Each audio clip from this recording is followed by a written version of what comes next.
Bonjour et bienvenue à vous tous dans ce flash d'information. C'est une tradition. Le président de la République manifeste chaque année son soutien à la communauté musulmane à travers des dons en vivres au mois saint du Ramadan. Cette tradition, le président Alassane Ouattara l'a respectée cette année encore. Des centaines de tonnes de riz et de sucre ont été remises hier aux guides, aux mosquées et aux associations islamiques. Des dons remis au COSIM par le conseiller spécial du président de la République chargé des cultes. On en sait plus avec Mahama Traoré. Bingerville, siège du COSIM, Conseil supérieur des imams, des mosquées et affaires islamiques. En ce jour de réunion du bureau exécutif national de l'institution, la séance est suspendue pour recevoir des visiteurs.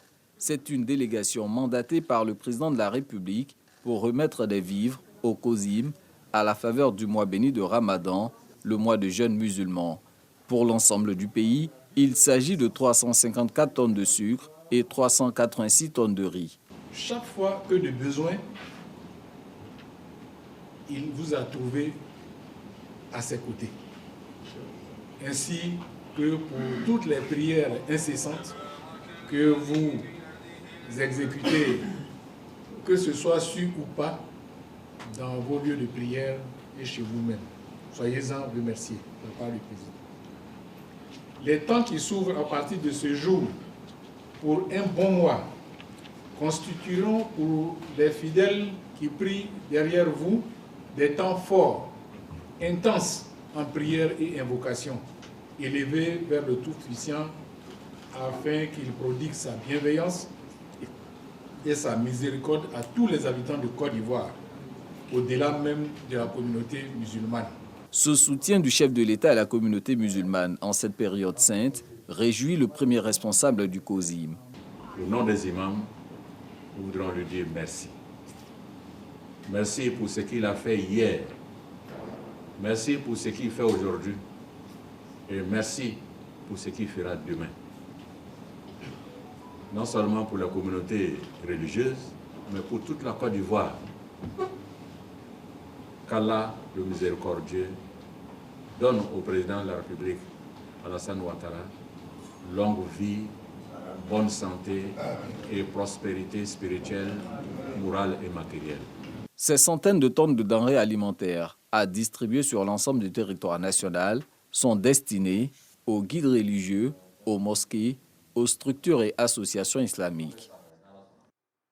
À l'Assemblée nationale, hier lundi, en commission, les députés ont dit oui au projet de loi relatif à l'extradition, un projet présenté par le garde des Sceaux, ministre de la Justice et des Droits de l'Homme, Sansan Kambili. C'est un test pour adapter notre pays à l'évolution de la législation pénale en matière notamment de protection des droits de l'homme, et ce, au regard de l'inadéquation du dispositif actuel sur l'extradition. Restons dans le registre parlementaire et de l'Assemblée nationale, direction le Sénat à Yamoussoukro. Séance plénière présidée par Kandia Kamesoko Kamara, la présidente de l'institution. Les travaux sont marqués par l'entrée en fonction de la commission d'évaluation des politiques publiques, une nouvelle commission créée conformément aux attributions du Sénat en ce qui concerne notamment le contrôle de l'action publique. Toujours au Sénat, séance de travail entre parlementaires ivoiriens et autrichiens. Au centre des travaux, l'approfondissement des relations parlementaires entre l'Autriche et la Côte d'Ivoire. Kandia Kamesoko Kamara, la présidente du Sénat, a présenté aux hôtes de son institution l'état actuel de développement de notre pays, un pays résolument au travail qui aspire à l'émergence, l'impulsion du président Alassane Ouattara.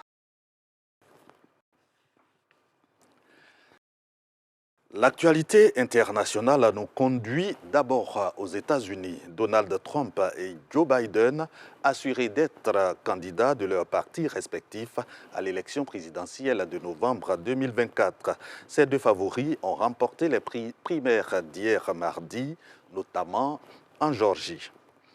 En Afrique, le Kenya suspend sa mission de police en Haïti suite à la démission du Premier ministre Ariel Henry. Le Kenya n'enverra donc plus les 1000 hommes pour prendre la tête de la mission multinationale d'appui à la police haïtienne. Merci de votre attention. L'info revient à 7 heures.